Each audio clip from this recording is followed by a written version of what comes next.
उफ, देवर जी को भी वही गंवार पसंद आनी थी।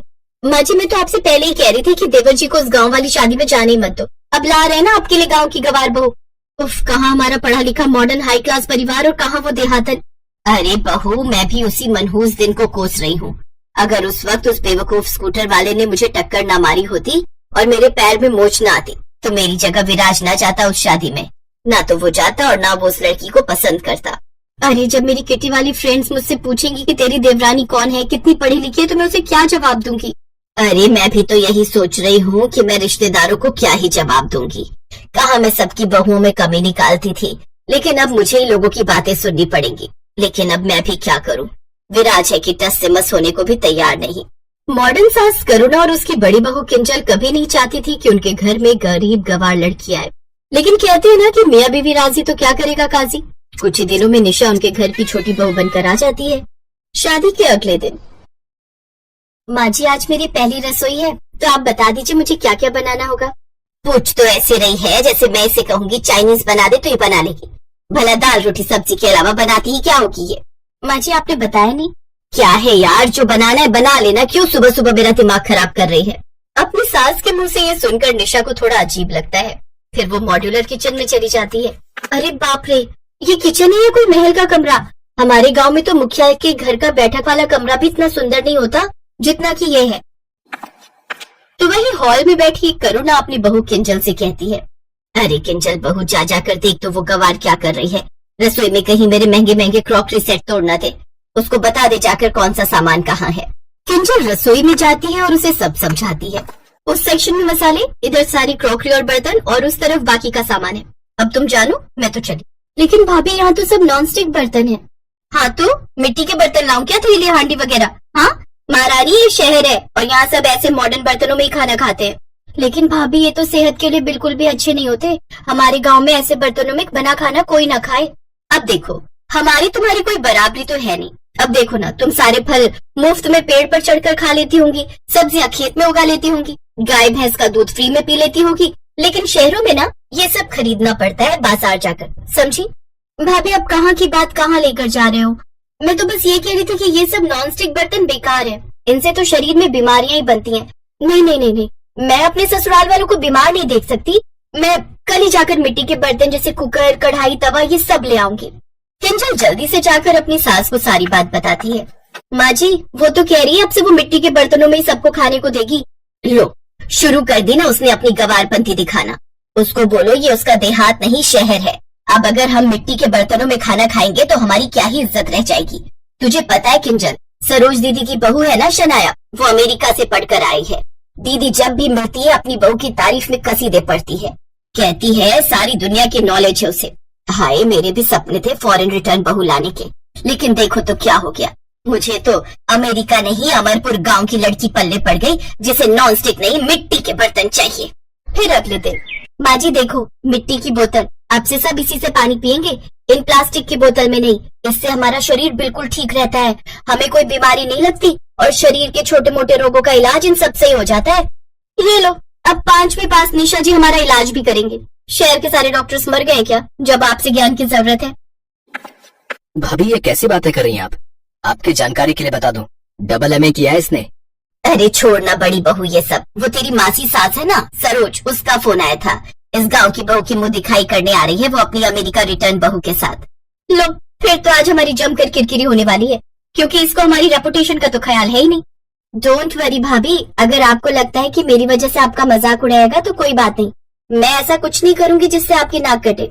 ठीक है, तो सबसे पहले इन मिट्टी के बर्तनों को कहीं छुपा कर रख दे, और किंजल बहू तो महंगे वाला डिनर सेट निकाल दे। शाम को वो सब अच्छा अच्छा खाना बनाकर तैयार कर लेती है। काम निपटा कर निशा अपने कमरे में तैयार होने चली जाती है। तभी मासी सास अपनी बहू को लेकर वहाँ पहुँच जाती है। कुछ देर बाद किंजल उनके लिए प्लास्टिक की बोतल में रखा पानी लाती है। अरे नहीं नहीं नहीं, आप तो बस मुझे गिलास दे दो, मैं सिर्फ मिट्टी की बोतल का पानी ही पीती हूँ।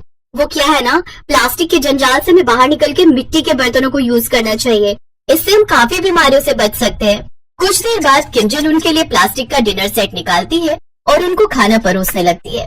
ओह गॉड किंजल भाभी, आप इतने एजुकेटेड है, फिर ऐसी हरकतें कैसे कर सकती हैं? भला प्लास्टिक के बर्तनों में खाना, अरे आपको पता नहीं इससे कैंसर जैसी बड़ी बीमारी हो सकती है। अरे आप भी मिट्टी के बर्तन ले आइए, थोड़े महंगे होते हैं लेकिन सेहत के लिए बहुत अच्छे होते हैं।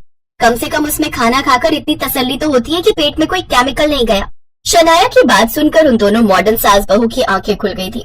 जिन बर्तनों की बात अमेरिकन रिटर्न बहू कर रही थी, उन्हीं की वकालत तो कई दिनों से गांव की निशा भी कर रही थी। लेकिन उसे गांव की समझकर वो दोनों सास बहू सिर्फ निशा का मजाक ही उड़ाती थी।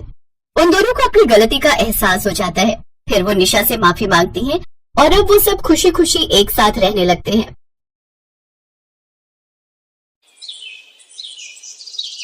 माधवपुर गांव में गरीब मजदूर जगमोहन रहता था। उसके परिवार में उसकी पत्नी सोमा और बेटी रेनू रहते थे। जगमोहन लोगों के घरों में पुताई का काम किया करता था, लेकिन ये काम उसे कभी कभार ही मिल पाता था। महीने में 10 दिन ही उसे काम मिलता और 20 दिन वो खाली रहता था, जिससे उसके घर का मुश्किल से गुजारा चल पाता था। सीमा, कुछ समझ नहीं आ रहा, ऐसा कब तक चलेगा? इतने कम पैसों में हम कैसे अपनी बिटिया को पढ़ा लिखा पाएंगे? काश कि अपनी कोई लॉटरी लग जाती। आप ठीक कहते हो जी। अच्छा हाँ, याद आया, वो अपनी पड़ोसन है ना शांति, वो बता रही थी कि बेलापुर गांव में उसके भाई की दुकान है, जहाँ पर काम के लिए उन्हें एक आदमी की आवश्यकता है, लेकिन वो गांव यहाँ से 8 किलोमीटर दूर है। हाँ तो क्या हुआ? वो पहाड़ देख रही हो, वही चढ़कर जाना है। अपने परिवार का पेट पालने के लिए मैं वो भी करूँगा।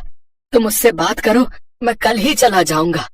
अगले दिन सोमा अपनी पड़ोसन से इस बारे में बात करती है। फिर जगमोहन वहाँ काम पर चला जाता है। कुछ महीने जगमोहन को वहाँ काम करते हो गए। अब उनके हालात पहले से सुधरने लगे थे, लेकिन तभी एक बुरी खबर आई। उस दुकान के मालिक का निधन हो जाता है और वो दुकान हमेशा के लिए बंद हो जाती है। कुछ दिन तक तो जैसे तैसे बचे हुए पैसों से उनका गुजारा चल जाता है, लेकिन कुछ समय बाद वो पैसे भी खत्म हो जाते हैं। फिर एक रोज सोमा अपने पति से कहती है, सुनिए जी, घर में आटा नहीं बचा है और ना अचार सब्जी कुछ भी खाने को नहीं है। अब हम क्या खाएंगे जी? सोमा, तो रेनू के लिए कुछ देख है तो हम तो भूखे भी सो जाएंगे। लेकिन आपने भी तो सुबह से कुछ नहीं खाया जी, आपको भी तो भूख लगी होगी ना? भूख तो लगी है सोमा, लेकिन मेरी जेब में पैसे नहीं है कि मैं बाजार जाकर आटा खरीद सकूं। अपने पति की बेबसी पर सोमा को बहुत तरस आता है। 2 दिन तक घर में सब भूखे रहते हैं। तीसरे दिन सोमा की नजर अपनी झोपड़ी के सामने बने मिट्टी के पहाड़ पर जाती है। उसे देख सोमा को एक ख्याल आता है। वो जाकर वहाँ से कुछ मिट्टी ले आती है। सोमा मिट्टी में पानी और नमक मिलाकर उसकी गोल गोल लोई बनाकर तैयार कर लेती है। फिर दोनों हाथों से थपेड़े देकर गोल सी रोटी बनाकर उसे तवे पर डाल देती है। कुछ ही देर में वो रोटी बनकर तैयार हो जाती है, जिसके बाद सोमा रेनू को वो रोटी देती है और कहती है, ये ले बेटी, अपनी इस लाचार माँ को माफ कर देना। आज मिट्टी की रोटी खाकर ही अपनी भूख को शांत करने के अलावा हमारे पास और कोई चारा नहीं है। तो क्या हुआ माँ, भगवान कृष्ण भी तो मिट्टी खाते थे और मेरे मास्टर जी कहते हैं कि अफ्रीका में हेती नाम का एक गांव है जहाँ के लोग मिट्टी की रोटी बनाकर खाते हैं और उसी के सहारे जीवित रहते हैं। बिल्कुल सच कहा मेरी बच्ची।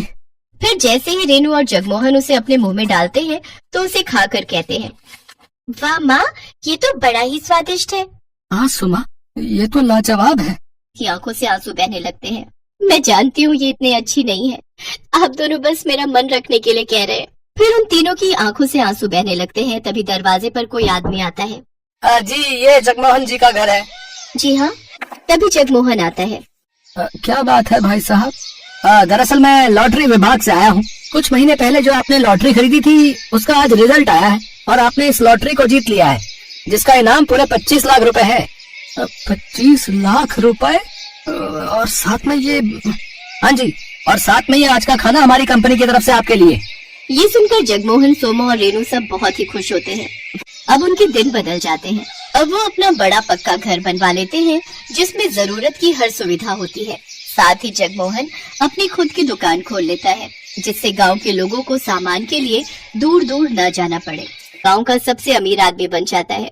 अब वो अपने परिवार की हर इच्छा पूरी करता है और खुशी खुशी उनके साथ रहने लगता है।